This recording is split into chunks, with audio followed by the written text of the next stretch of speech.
pencils, paper, notebooks, iPads. Class is now in session. USAPrepares.com. Educational radio. Set your memory to high power.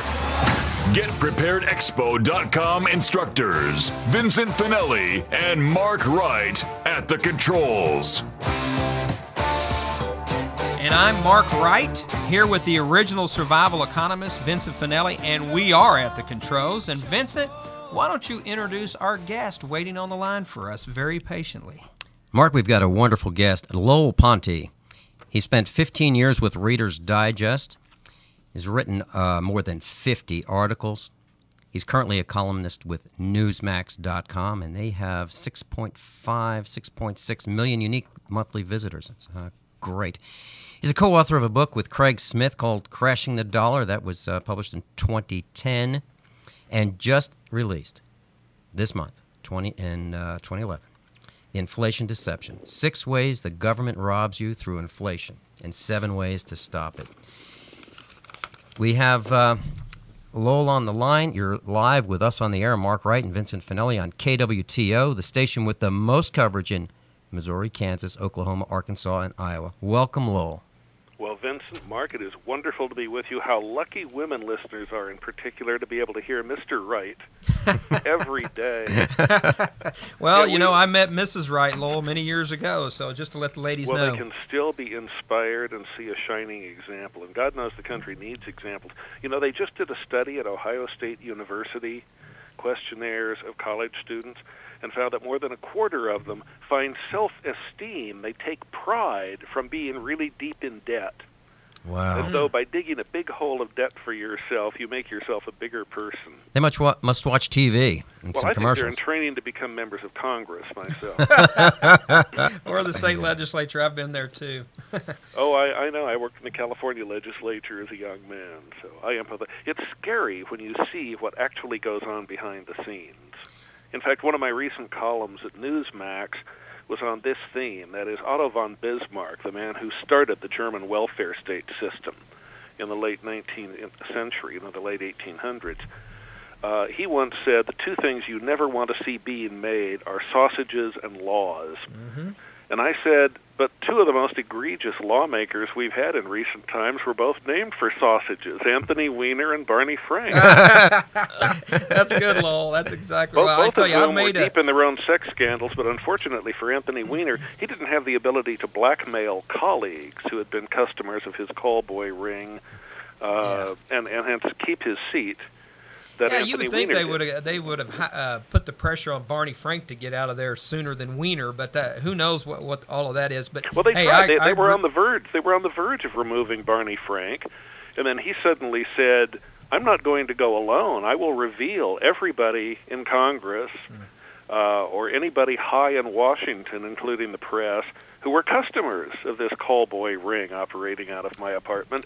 And suddenly, they all just decided all Barney needed was a very light slap on the wrist.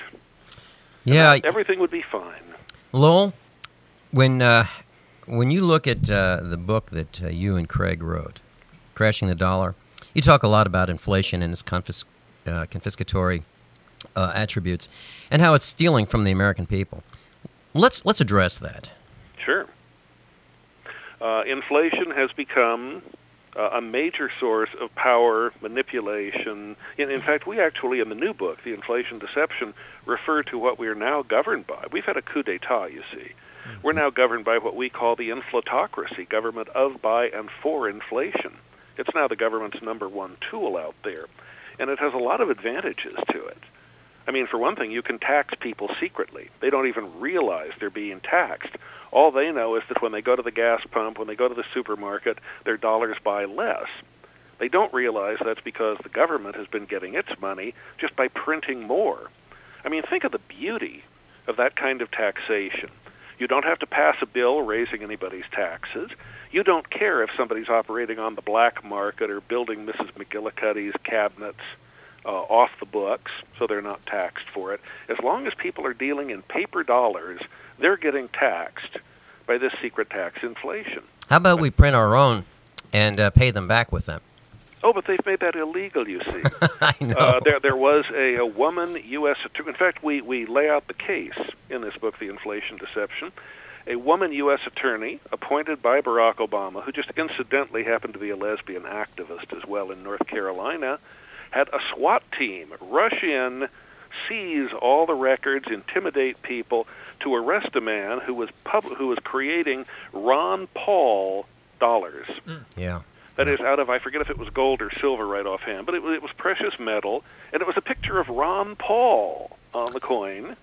Yep. And they declared, this woman U.S. attorney, who could not be bothered to go after the black people who were intimidating elderly Jewish voters in Philadelphia with weapons to keep them from the polling place, could not go after the people who beat a Tea Party black activist in St. Louis, who could not be bothered otherwise enforcing civil rights laws.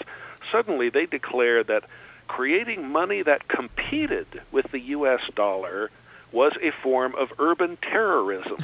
Yeah, I had and some. they sentenced the guy to, I think, 27 years. I remember that case. Yeah. Lowell, I had some students back in the 1990s. We had just gotten a color printer and a color scanner, and we had some desktop publishing. And they scanned in some $20 Federal Reserve notes, and they captured them and saved the file, and then started printing, and then cut the sheets that they printed into the right size Federal Reserve notes, and they were spending them in Richmond, Virginia. So they copied the model that they saw, and they thought it was pretty cool. The only thing is they only copied one side. So they only made it for a couple hours before they were in the clink. But yeah, I guess you had to use ATM machines that only had a reader on one side. Yeah, it might have worked. But these scanners and copiers at that time were so good that... Well, you know, in the new book, we quote Murray Rothbard, the famed libertarian economist, on that. And Rothbard says that what the government does is far worse, because people who are outright counterfeiters really only wind up cheating a relative handful of people. That's right. Whereas the government cheats everybody when they counterfeit the money. Yeah, especially the people who have no ability to save, where they spend every cent that they have. They get cheated the worst at a higher percentage than everybody else. Oh yeah, inflation is one of the most regressive forms of taxation. No doubt about it. Yeah. So, where do we go? Well, what do we do? Well, let's first understand where we are, because until you know that, it's kind of hard to navigate unless you know where you're starting from. And so it's worth realizing that. We now live in a world in which, where are my fun notes on that? We live in a world where the government is borrowing astronomical amounts of money just to operate. We passed a law. Oh, there they are. Yes, here's where we are. The average American family's income since 2007 has fallen by more than 18%. The average family's net worth has declined by about $100,000 since 2008. Total household net worth loss in America, $12 trillion. It's not sustainable. Since 2008. It is not sustainable. Because sustainable. we were always taught, your home is your biggest form of life savings, and it will support you in your retirement and so on. Right, that's what we were taught. And then we had those wonderful years that we talked about in Crashing the Dollar, where you'd get all these offers saying, we'll lend you 125% of the value of your home. And you don't really have to have credit or anything else. When Bill Clinton's regime was out basically twisting the arms of banks, saying, we're going to cause all kinds of regulatory problems for you unless you make loans to people who heretofore were not really considered creditworthy for a mortgage.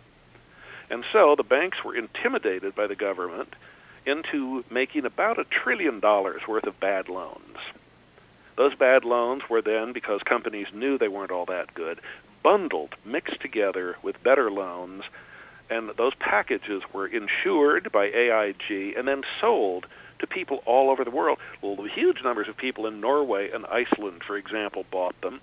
It actually destroyed completely the Iceland economy. It did. When this came to light. And that has caused devastation throughout the world. Now, meanwhile, our own government has been playing its own games. This year, we crossed a line. Now, we have a thing called mandatory spending, which mainly means the entitlement programs. Mandatory spending this year will eat up 101% of all government revenue. Mandatory spending doesn't even include national defense. That's considered discretionary spending by this administration. Now, where, therefore, do we get the money? Out of every dollar the government is spending, it borrows 42 cents. Think Unsustainable. About it. Wow, what is unsustainable? 42 cents borrowing, that means the government is now borrowing $58,000 every second. Every second, 24 hours a day, 7 days a week. That, by the way, for those who add up things quickly, that is $3.5 million every minute. Remember, this is debt being added to you and your children and your grandchildren to pay off. And we'll tell you what that means when we come back. Absolutely, Lowell. We're talking about some of the problems, and after the end of the break, the bottom hour break, we'll talk about some of the solutions on the other side. This is Mark Wright. I'm with Vincent Finelli and Lowell Ponte on USA Prepares on KWTO 560 AM, and we'll be back after this bottom of the hour break. Is out revealing the secrets of America's ruling inflatocracy. That's right, inflatocracy. That's a new word for the dictionary. And it would be defined as, number one, a new form of government of, by, and for inflation. And number two, a government that deliberately debases its paper currency for social engineering, mind manipulation, wealth redistribution, secret taxation, and seizing more power. Check it out at SwissAmerica.com. The Inflation Deception, newest book by Craig Smith and Lowell Ponte. Meanwhile, gold is about to have its status upgraded according to Frank Holmes of U.S. Funds. Countries such as Mexico, Russia, Thailand, they're all adding to their gold reserves. Get the full story at SwissAmerica.com.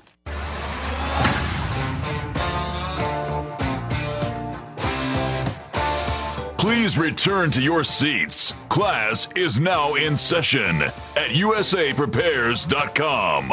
Interact now by emailing instructor@usaprepares.com or text 417-200-4715. And now, Vincent Finelli and Mark Wright.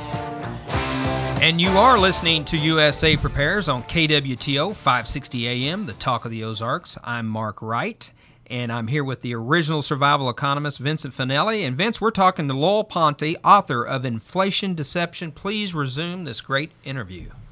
Lowell, can we talk about real inflation? You know, the numbers that we see on the news just don't seem to make any sense to me. What do you think about that? Oh, you have to understand, I'm a leading-edge baby boomer. Now, understand, one of the most interesting things you can do, if you're like me, is don't ask what day you were born. Ask what was going on 9 months before you were born when you were conceived. In my case, what was happening 9 months before my birth was Victory in Europe Day. Right. So I am almost certainly a party baby. Mm-hmm. You can learn about yourself from this. The point being, baby boomers have known from the beginning that when it came our turn to be paid things like Social Security, the government would have to renege.